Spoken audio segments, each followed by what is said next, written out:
तारीख थी 17 अप्रैल 2026। रोशनी नाम की एक लड़की अपने पति के पास फोन करती है। उसकी आवाज डरी और सहमी हुई थी। वो रोते हुए अपने पति से कहती है कि मुझे यहाँ से ले जाओ, मैं अगर कुछ देर यहाँ पर रुकी तो मैं जिंदा नहीं बचूंगी। इतना कहकर फोन कट हो जाता है, जिसके बाद रोशनी का पति अपने साले को फोन करता है और उससे कहता है कि तुम अभी मेरे घर जाओ और अपनी बहन को वहाँ से लेकर अपने घर ले जाओ। जीजा की बात सुनकर रोशनी का भाई ऐसा ही करता है। वो अपने कुछ दोस्तों को लेकर बहन के ससुराल पहुंचता है, पर जब कमरे में जाकर रोशनी को देखता है तो उसकी आंखें फटी की फटी रह जाती हैं। उसने ऐसा क्या देखा था और रोशनी किन लोगों से डर रही थी, और ये पूरी डिटेल इस केस फाइल में आपको बताते हैं।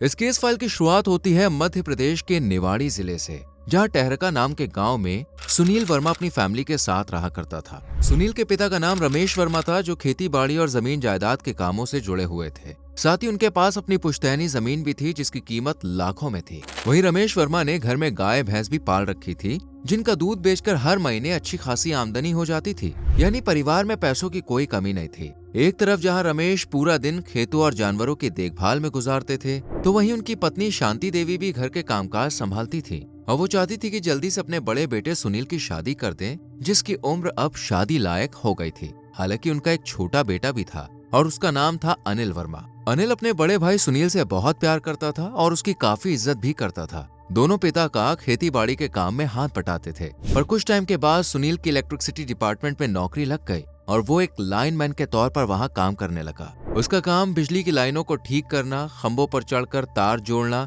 और फॉल्ट सुधारना था। बिजली विभाग में उसकी ड्यूटी अक्सर शिफ्ट में रहती थी, कभी दिन तो कभी रात। पर सुनील मेहनत करने से कभी पीछे नहीं हटता था। वो पूरे गांव में एक ऐसे इंसान के रूप में देखा जाता था जो अपने परिवार की सुख सुविधाओं के लिए कड़ी मेहनत करता था।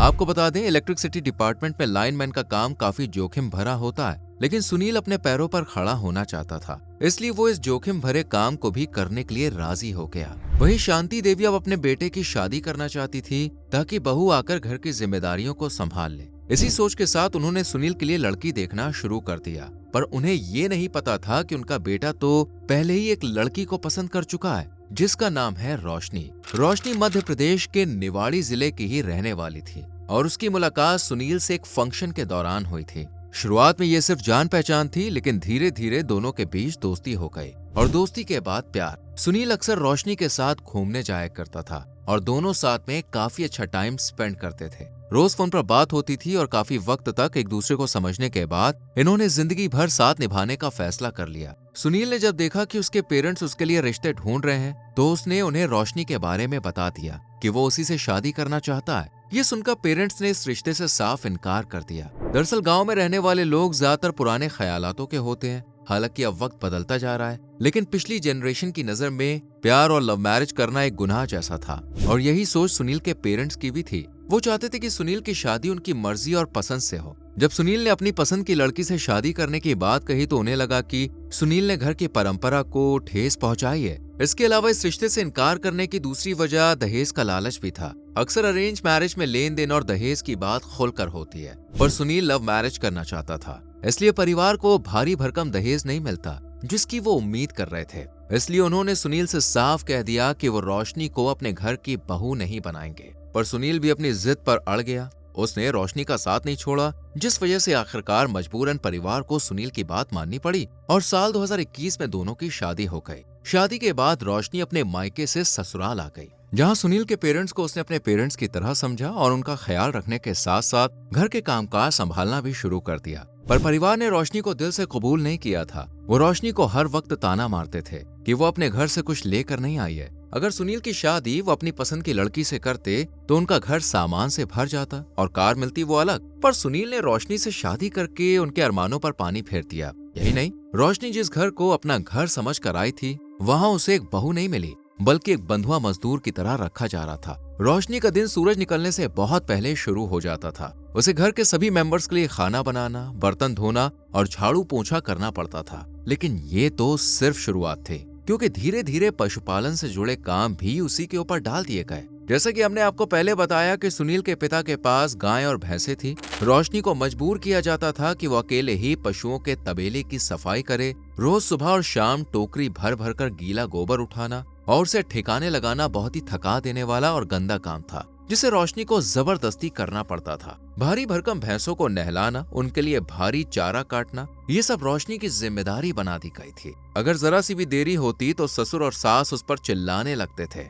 जब रोशनी की तबीयत खराब होती या वो बहुत ज्यादा थक जाती और किसी काम के लिए मना करती है तो उसे नखरेबाज कहा जाता था। सुनील की माँ उसके साथ गाली गलौज करती थी और कुछ टाइम के बाद उन्होंने रोशनी को मारना पीटना भी शुरू कर दिया था। उसे हर वक्त ये एहसास दिलाया जाता था कि उसने लव मैरिज करके इस घर पर एहसान नहीं किया है। सुनील की माँ अक्सर उसे कहती थी कि तू तो मुफ्त में आई है, कोई दहेज तो लाई नहीं है, तो अब काम करके इसकी भरपाई कर। यहाँ तक कि रोशनी को पेट भर खाना भी सुकून से नहीं खाने दिया जाता था और न ही घर के किसी भी फैसले में शामिल किया जाता था। रोशनी घर में सिर्फ एक नौकरानी की तरह थी, जिस पर ससुराल वाले सबसे ज्यादा जुल्म तब करते थे जब सुनील अपनी ड्यूटी के लिए बाहर चला जाता था। दरअसल सुनील का ट्रांसफर सागर में हो गया था, इसलिए वो वहीं रहता था, जबकि रोशनी फिलहाल ससुराल में रह रही थी। परिवार अच्छे से जानता था कि सुनील अपनी पत्नी से बहुत प्यार करता है और अगर उसके सामने रोशनी को परेशान किया गया तो उनके खिलाफ खड़ा हो जाएगा। इसलिए वो उसके जाने के बाद रोशनी को मेंटली और फिजिकली टॉर्चर करते थे।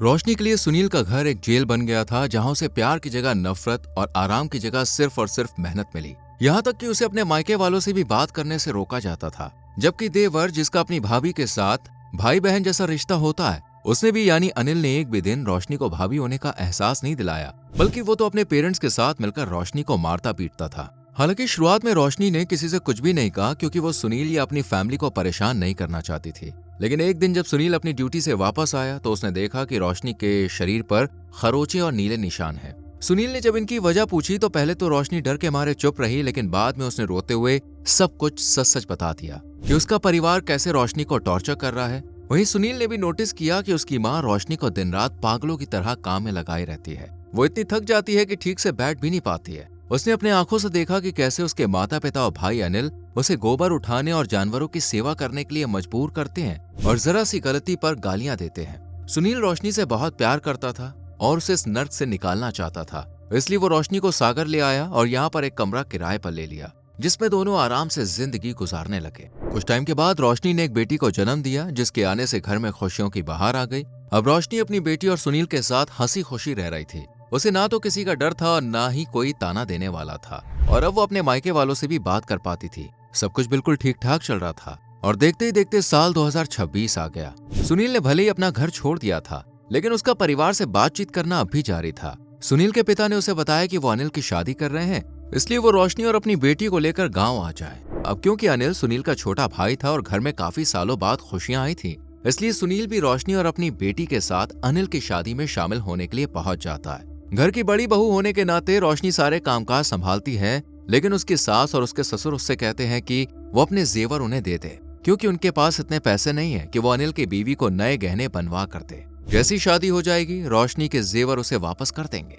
ये सुनकर रोशनी ने भी कुछ नहीं कहा और उन्हें जेवर दे दिए, जिसके बाद अनिल की खूब धूमधाम से शादी हो गई और उसकी पत्नी को रोशनी के जेवर पहना दिए गए। पूरे परिवार में खुशियों का माहौल था, पर सुनील को काम पर जाना था, इसलिए वो वापस चला गया। जबकि रोशनी फिलहाल ससुराल में ही थी। उसे 16 अप्रैल को अपने मायके में किसी रिश्तेदार के यहाँ शादी में जाना था, इसलिए उसने सुनील के पेरेंट्स से कहा कि वो अब उनके गहने उसे वापस कर दे। पर सास और ससुर ने ये कहकर गहने देने से मना कर दिया कि ये अब इस घर की संपत्ति है, जिसका इस्तेमाल अब कर्ज चुकाने में किया जाएगा, इसलिए वो इन गहनों को वापस पाने का सपना छोड़ दे। ये सुनकर रोशनी हक्का बक्का रह गई और उसने कहा कि ये गहने उसके मायके वालों ने दिए हैं और कुछ सुनील की मेहनत की कमाई के हैं, इसलिए वो अपने जेवर तो लेकर ही रहेगी।